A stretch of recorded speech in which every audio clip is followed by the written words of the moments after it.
So heddiw mae'n Sul cyntaf yr Advent. Mae'r gair Advent yn dod o'r gair Lladin, Adventus. Dwi'n ynganu fe'n anghywir, siwr o fod. Rwy'n yn gwybod lle mae ynganu fe? Rwy'n yn siarad Lladin fan hyn.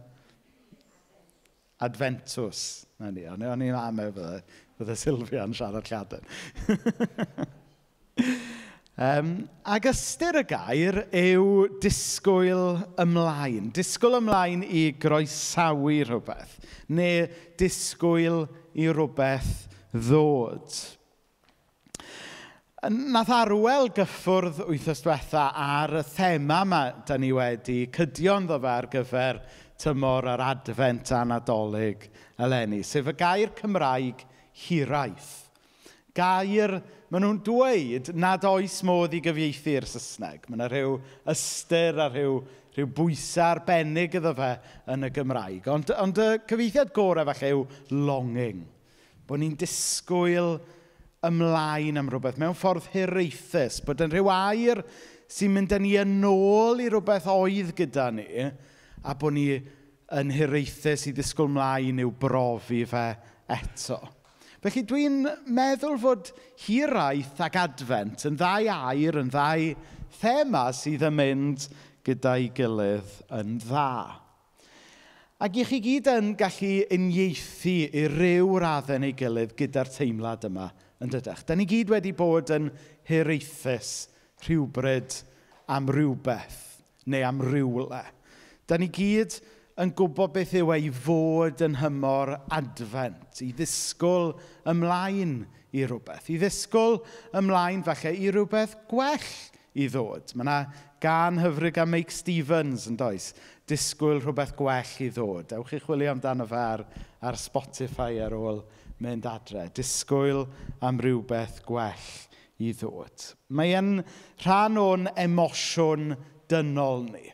Ond mae e hefyd yn thema ac yn rhywbeth i ni'n gweld trwy stori fawr y Beibl hefyd. Mae e'n thema feiblaidd yn fy marn ni.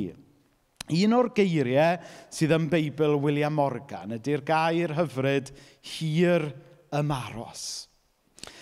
Ac mae hir ymaros yn ddisgyblaeth, yn un o'r disgyblaethau ysbrydol. Chi'n meddwl amdano fe yn y cymal enwog yn ynglyn â cariad o 1 Corinthiaid. Un o'r pethau sy'n cael ei ddweud am cariad yw fod cariad yn beth yn hir ymaros. I chi wedyn yn meddwl am y ffrwythau'r ysbryd sy'n cael ei rhestru yn Galatiaid 5. A mae hir ymaros yn un o ffrwythau'r ysbryd. Felly mae'n amlwg gobeithio fod y thema yma o aros, o ddisgwyl ymlaen, Advent, hyd yn oed hiraeth. Bod e yn rhan o DNA y ffydd Gristnogol. Un o'r pethau ynglyn sy'n nodweddu pobl Iesu yw fod ni yn bobl sydd yn hiraethu am rhywbeth gwell i ddod. A bod ni'n fodlon aros am hwnna. A mae yn ddisgyblaeth ysbrydol sy'n bwysig i ni ddatblygu yn dydy. Chos dwi'm yn gwybod amdano chi, ond dwi'n licio popeth i ddigwydd yn syth. Echddoe i ddeud y gwir, nes i dorri string ar fy ngitar. So dyma fi, fel ydw i, syth ar Amazon, ordro set newydd. Ac, o'n i mor flin, mae heddiw oedd yn dod neu ddoe. O'n i mor flin bod nhw ddim yn gallu dod o fo y diwrnod nesaf. A mae hwnna jyst yn dangos lle mae'n disgwyliadau modern ni wedi mynd, yn dydy? Bod ni jyst yn disgwyl popeth da ni isio i ddigwydd yn syth. Ond tymor yma'n hymor yr Advent, mae angen i ni rywsut ddadglymu yn hun o'r profiad modern yma fod isio popeth pan da ni isio fo'n syth. A mae eisiau ni ddysgu eto, mae un o ffrwythau'r ysbryd yw aros. Hir am aros, disgwyl am rhywbeth gwell i ddod, yn arbennig rhywbeth i ddod gan yr arglwydd.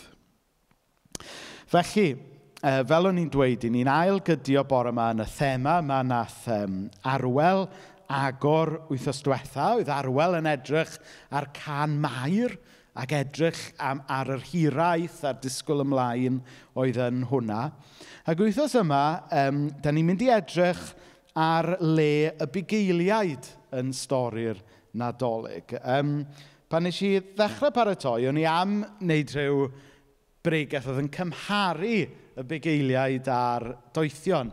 Ond wrth baratoi, ni'n meddwl, wel, mae'n digon i ddweud am y bugeiliaid, felly geith y bugeiliaid sylw a geith rhywun arall edrych ar y doethion maes o law.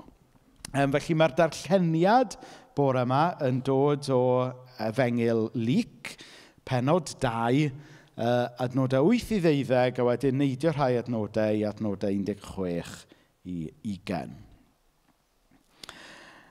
Yn ardal Bethlehem, roedd bugeiliaid allan drwy'r nos yn yr awyr agored yn gofalu am ei defaid.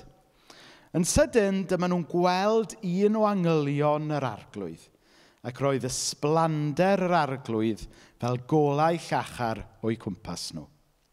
Roedden nhw wedi dychryn am eu bywydau, ond dyma'r angel yn dweud wrthyn nhw, peidiwch bod ofn. Mae gen i newyddion da i chi, newyddion fydd yn gwneud pobl ym mhobman yn llawen iawn. Mae eich achubwr wedi cael ei eni heddiw yn Bethlehem, tref y brenin Dafydd. Ie, y Meseia, yr arglwydd. Dyma sut byddwch chi'n ei nabod. Dewch o hyd iddo yn fabi bach, wedi lapio mewn cadachau ac yn gorwedd mewn cafn bwydo anifeiliaid. Ac yna neidio i adnod 16. Felly ffwrdd â nhw, a dyma nhw'n dod o hyd i Mair a Joseph, a'r babi bach yn gorwedd mewn cafn bwydo anifeiliaid. Ar ôl ei weld, dyma'r bugeiliaid yn mynd ati i ddweud wrth bawb beth oedd wedi digwydd.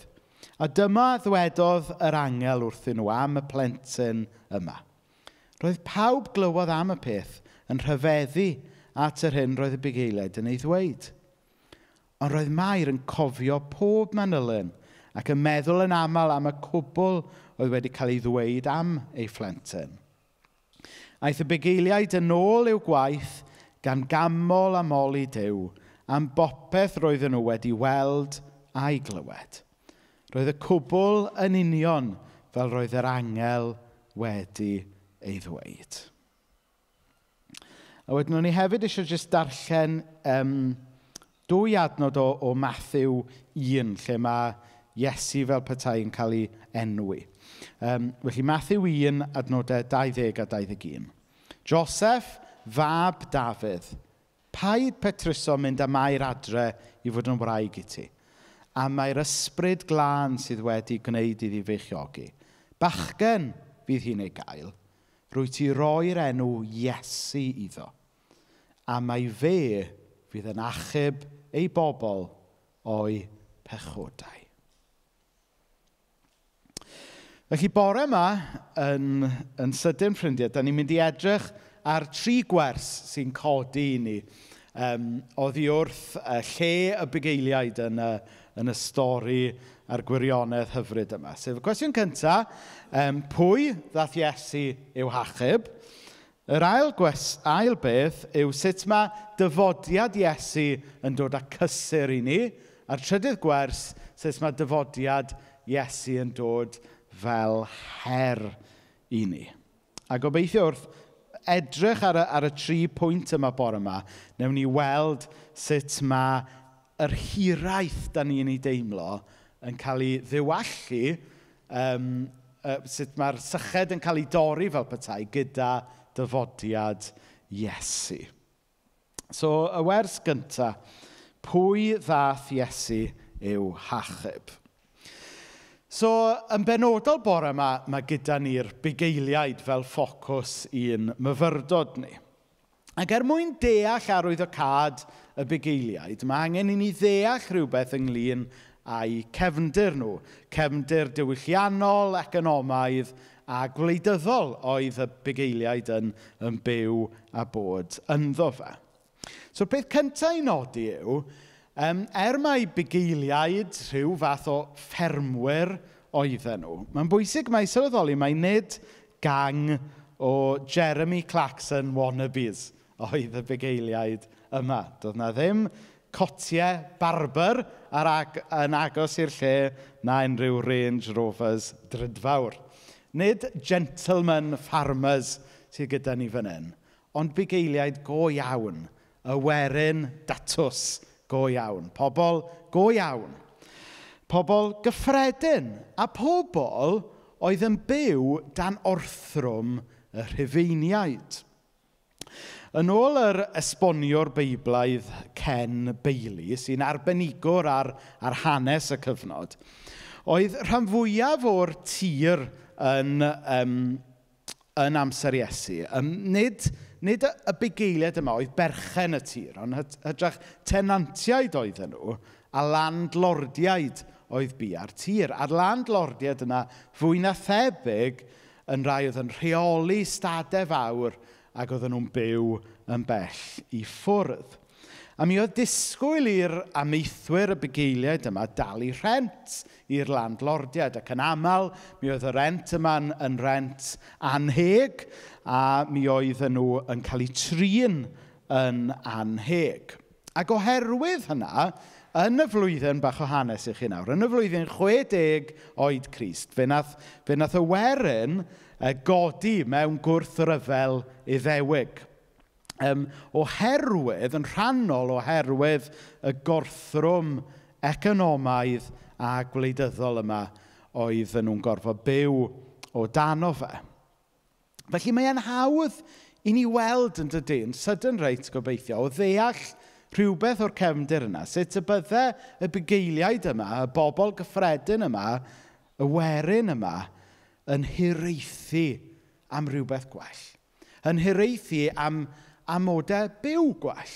Yn hiraethu i gael byw dan deyrnasiad gwahanol i'r gorthrwm a'r teyrnasiad oedden nhw'n byw o dano fe ar hyn o bryd. Oedden nhw yn hiraethu am gael eu hachub. Gael eu hachub immediately gan y Rhufeiniaid. Ond oedden nhw'n hiraethu i gael eu hachub gan rhywbeth mwy. A dwi ddim yn gwybod, falle yn hymor yr advent eleni, fod yna air proffwydol fan hyn am gyd-destun y bugeiliaid i bobl yn cymdeithas cyfoes ni heddiw. Falle bod yna rai pobl yma bore yma, sydd falle'n hiraethu am rhywbeth gwell. Falle bod yna rhywun yma yn hiraethu am amodau gwaith gwell, yn eich lle gwaith. Falle bod yna rhywun yma yn hiraethu i gael landlord sydd yn eich trin chi yn well. Falle fod yma bobl bregus sydd falle yn byw mewn ofn ar hyn o bryd, achos bod chi wedi clywed ar y newyddion bod yna newidiadau ar y ffordd i'r wladwriaeth les. Falle bod yna rhywun yn hymor yr advent eleni lle i chi'n poeni am ddiogelwch eich swydd oherwydd bod yna doriadau falle ar y ffordd i'r fan le i chi'n gweithio. Falle mewn geiriau eraill, falle bod yna ddim bugeiliaid yma bore yma, ond mae yna bobl sydd falle yn ei gweld hi'n anodd ar hyn o bryd. Mae yna bobl yn hymor yr advent eleni sydd falle yn teimlo bod chi yn cael eich gorthrymu gan rhywun neu rhywbeth. Nid gan y Rhufeiniaid falle, ond gan y Rhufain yn dydd ni, beth bynnag yw hwnna. Falle bod yna rhywun yn hiraethu am gael byw mewn cymdeithas fwy cyfiawn. Falle bod ni gyd gobeithio fel Cristnogion yn hiraethu i gael byw mewn cymdeithas sy'n neud fwy i ddelio gyda anghyfiawnder. Ac felly, ar olwg gymdeithasol, i ni'n gallu uniaethu'n dydan gyda'r bugeiliaid yma sy'n hiraethu am rhywbeth gwell. Nawr, yn ein cymdeithas fodern unigolyddol ni, da ni wedi arfer meddwl am bechod fel rhywbeth personol. A mae pechod yn rhywbeth personol, ddwn ni at yna mewn munud.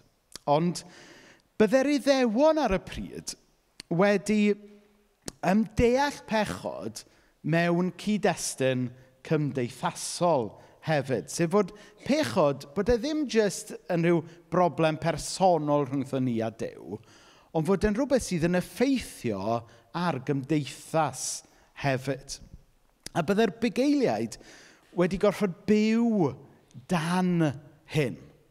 Hynny yw, oedden nhw'n byw mewn byd anghyfiawn, lle oedd anghyfiawnder yn rhemp, lle oedd nhw'n cael eu gorthrymu gan y Rhufeiniaid.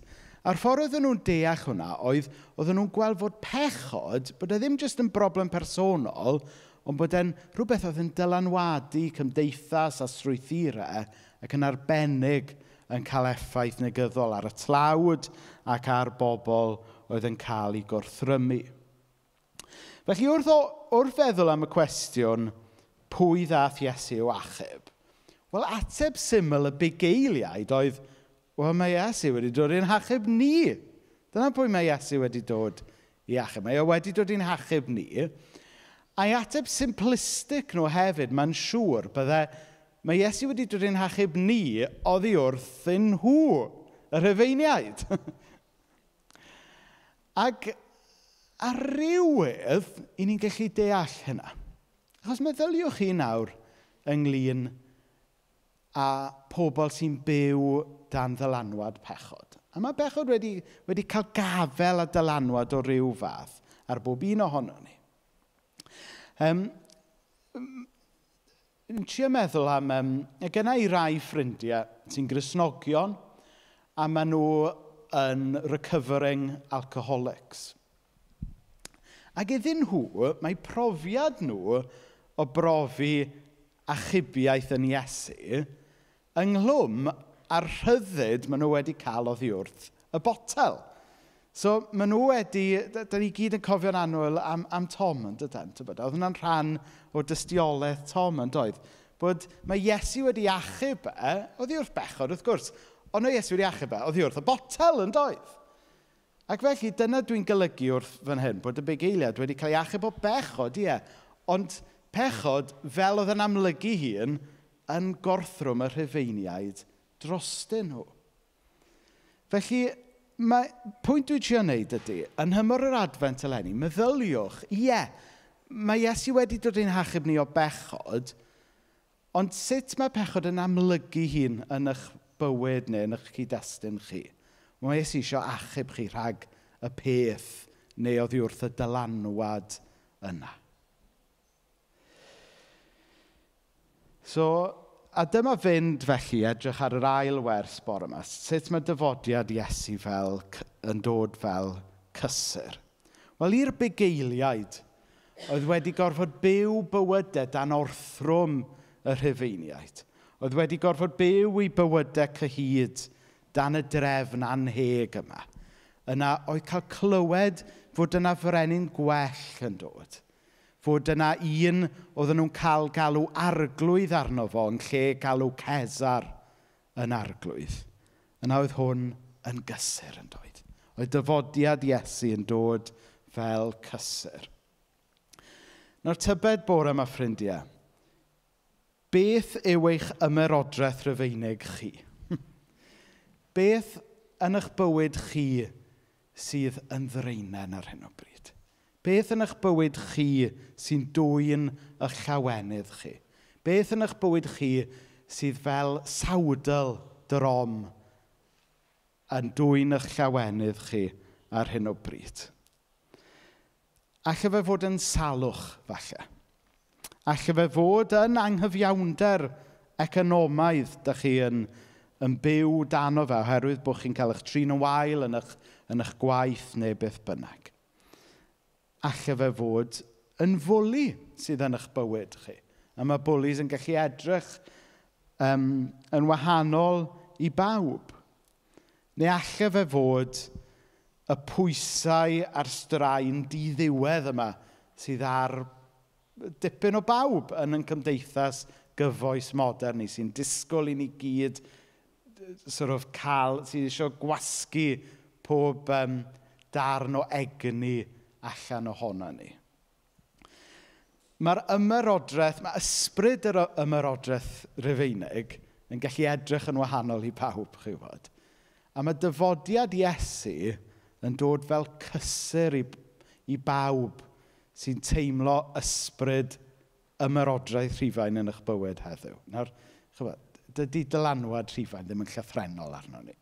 Ond chi'n deall y wers gobeithio sy'n codi o fan hyn. Dymuniad Iesu yw bod ni nid yn profi gorthrwm yn ein bywyd, ond bod ni'n profi cyfiawnder, bod ni'n profi rhyddid. Oedd y proffwyd Amos wedi dweud yn doedd, mae dymuniad yw i weld cyfiawnder fel dŵr yn gorlifo a thegwch fel ffrwd nant sy'n byth yn sychu. A fe ddaeth dyfodiad Iesu i'r byd fel cysur i'r bugeiliaid. Angweddi yw fod dyfodiad Iesu i'r byd yr advent hwn yn dod â cysur i chi, i wynebu pa bynnag orthrwm neu pa bynnag ymerodraeth Rufeinig sydd yn dwyn y llawenydd chi ar hyn o bryd. Ac felly ymlaen at y drydedd wers. Ydy mae dyfodiad Iesu'n dod fel cysur, ond mae dyfodiad Iesu hefyd yn dod fel her. Jyst achos fod y bugeiliaid yn cael ei gorthrymu, jyst achos fod pechod yn ymgnawdoli hun yng ngorthrwm y Rhufeiniaid, doedd hwnna ddim yn golygu fod y bugeiliaid yn ddifau. Doedd hwnna ddim yn golygu nad oedd gan y bugeiliaid bechod i hunain. Oedden nhw angen i cyffesu Dduw a derbyn maddeuant ohono fe. A mae hwnna'n bwysig iawn i ni gyd i gofio. Yn bod ni i gyd i raddau yn y byd toredig yma yn ddioddefwyr i bechod, da ni gyd hefyd yn euog o bechod. Mae'n gweithio y ddau ffordd yn dydy. Yn yr un ffordd ac oedd yn hawdd i'r bugeiliaid weld y pechod yng ngorthrwm y Rhufeiniaid, oedd e siŵr o fod yn fwy heriol iddyn nhw weld y pechod yn eu bywydau nhw eu hunain. Mae hynna'n wir amdano ni yn dydy. Mae'n haws i ni weld pechod yn mywyd pobl eraill neu adnabod e yn ein bywyd ni yn hunain. Na pechod bach fel anadl ddrwg. Dych chi'n ogleuo fer bawb arall, ond dych chi ddim yn ogleuo anadl chi eich hun. Ac felly, ydy, mae dyfodiad y Meseia yn gysur i ni, ond mae dyfodiad y Meseia yn her i ni hefyd. Fod yn real ynglyn â'n pechod ni a'n angen am faddeuant. Nawr mae pechod yn syniad, mae llawer o bobl yn ei gamddeall yng nghymdeithas heddiw. Mae pobl yn meddwl bod ni fel eglwys yn gyffredinol nawr, mae rhywbeth da ni'n defnyddio i gondemnio pobl eraill ydy'r syniad o bechod. Neu ar y llaw arall, mae pobl yn gallu bod yn rhy ysgafn ynglyn â pechod. Mae pobl yn defnyddio'r gair yn rhy ysgafn. I ni'n meddwl pan ydych chi'n watcho rygbi ar y teledu a mae chwaraewr yn mynd i be? Y sin bin. Jyst o'na ni, 10 munud bach a wedyn. Mae'r pechodau i gyd wedi cael eu clirio tu nôl ar y cae. A wedyn, meddyliwch am yr iaith Gymraeg. Da ni'n dweud yn dydyn, dwi'n ei ddweud yma, jyst yn rhan o'n iaith pob dydd i ni. Os oes rhywun wedi cael cam neu rhywbeth, dyna bechod. Wel, da ni'n gwneud yn ysgafn, dydyn. Gyda'r ymadrodd yna, da ni'n gwneud yn ysgafn o rhywbeth difrifol yn dydyn. Ac felly mae ystyr y gair pechod falle yn cael ei gochi neu gymryd yn ysgafn gan gymdeithas a iaith bob dydd. Haf diwetha, nes i ddarllen nofel gan Alun Ffred. y nofel nath ennill y Daniel Rowlands dwy flynedd yn ôl, dwi'n meddwl. Nofel detective oedd hi, Gwynt y Dwyrain. Ys rhywun arall wedi darllen nofel? Mae'n nofel, tyfod, hawdd i darllenwch e. Ac mae Alun Fred yn ddiacon gynnau ym Pen y Groes gyda llaw, so dwi'n cael sawl sgwrs ddifyr gyda fe. Ac oedd ganddo fe, wel, lot o bethau wedi sefyll allan i fi, ond oedd ganddo fe brawddeg oedd yn glyfar iawn yn dweud rhywbeth ynglyn â agwedd cymdeithas heddiw tuag at bechod. A mae e'n mynd fel hyn, nofel detective yw e, so cyd-destun yw fod pobl yn lladd ei gilydd. Gobeithiau, ond ni ddisgwyliau, weld Bob Hughes yn cyrraedd i gyfaddau ei bechodau. Os oedd y fath beth a phechod yn dal i fodoli yn yr 11th ganrif ar 20. A sylw craff yn de, sylw craff ynglyn â wel, tybod, bron fel bod cymdeithas heddiw, dyn nhw ddim yn credu mewn pechod, felly mae wedi mynd yn ddi-ystyr braidd. A mae hwnna'n wir yn dydy. Mae'n wir i ryw raddau. Ond dwi'n meddwl bod o'n bwysig, nid jyst i ni fel Cristnogion, feddwl am bechod. Ond dwi'n meddwl bod e'n llesol i gymdeithas hefyd glywed eto am be mae pechod yn ei olygu. Achos mae pechod, mae'r syniad Cristnogol o bechod yn rhoi fframwaith i ni ddeall wedyn pam bod pethau'n mynd yn wrong. Pam fod yna ddioddefaint. Pam fod yna gymaint o drais ac anghyfiawnder yn y byd. Wel, fel Cristnogion, da ni'n gallu sbynnu, pechod sy'n tu ôl hwnna. Dyna pam fod ni yn mynd yn bobl blin weithiau. Dyna pam bod yn anodd cynnal perthnasau weithiau oherwydd pechod. Ac un o'r pethau dwi wedi dyfynnu hwn o'r blaen yma, un o'r pethau gorau dwi wedi darllen yn y blynyddoedd diwetha am bechod, ydy geiriau gan Giles Fraser o'i lyfr Chosen. A na i ddarllen 2 ddyfyniad yma reit hir, ond gewch chi weld pam mae e'n dda. Human beings are fundamentally broken. In other words, sin is not some secret shame, but a feature of our common humanity. Original sin is badly named. It really should be called unoriginal sin, because it is part of all of us, and is mostly configured in the same way. Sin is original only in terms of its originate. Dwi'n methu darllen Saesneg. Gair mawr. Properly understood, sin is Christian language for human nature. Ddiddorol, dydy? Dwi'n mynd dweud bod fi'n cytuno efo popeth, ond mae'n helpful, dwi'n meddwl. The concept of original sin is often condemned as harsh and judgmental, as if to speak of human beings as ontologically sinful is somehow to rubbish them and denigrate the beauty of human life. A dyna ydych chi'n clywed yn da. Ond, talk of sin instinctively feels repressive. A dyma lle dwi'n meddwl mae Giles Fraser yn dda. In fact, the reverse is true. For if our wills are corrupted by Adam's fall, and human beings are congenitally incapable of moral perfection, the message of original sin, then it is a profound cruelty to require perfection of us.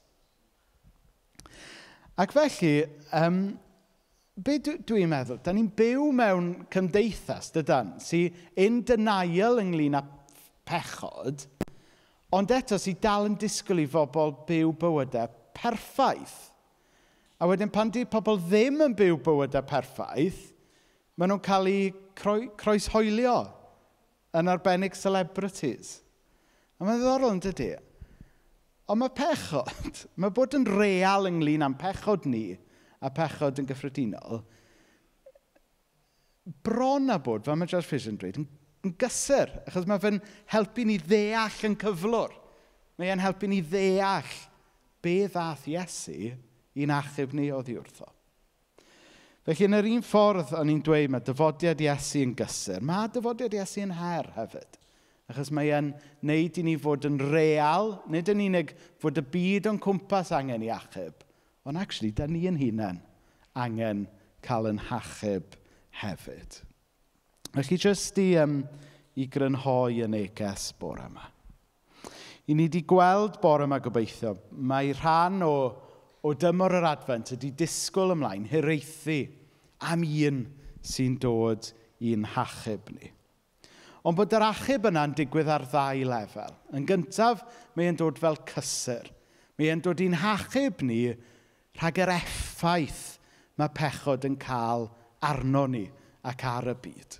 Yn yr un ffordd ac oedd y bugeiliaid yn hiraethu gael ei achub rhag yr Rhufeiniaid, da ni yn dydan yn hiraethu i gael yn achub o'r tywyllwch, a'r anghyfiawnder a dylanwad pechod ar y byd. Ond hefyd, mae dyfodiad Iesu yn dod fel her. Mae e'n dod i ni fod yn real ynglyn â fod y pechod yna hefyd yn llechu yn ein calon ac yn ein cymeriad ni. Mae Iesu wedi dod i'n hachub ni oddi wrtho ni yn hunain. A fel mae'r apostol Paul yn dweud, daeth y Meseia Iesu i'r byd i achub pechaduriaid, a fi ydy'r gweitha ohonyn nhw. Felly yn hymor yr Advent eleni, mewn byd ac ymdeithas sydd yn hiraethu am ryddid a chyfiawnder, ydyn ni'n bersonol y fodlon plygu o flaen Iesu y brenin sydd wedi dod i'n byd. Ystyr yr enw Iesu, Iesua, ydy un sydd wedi dod i achub. A mae e wedi dod i achub byd blinedig, mae e wedi dod i'ch achub chi.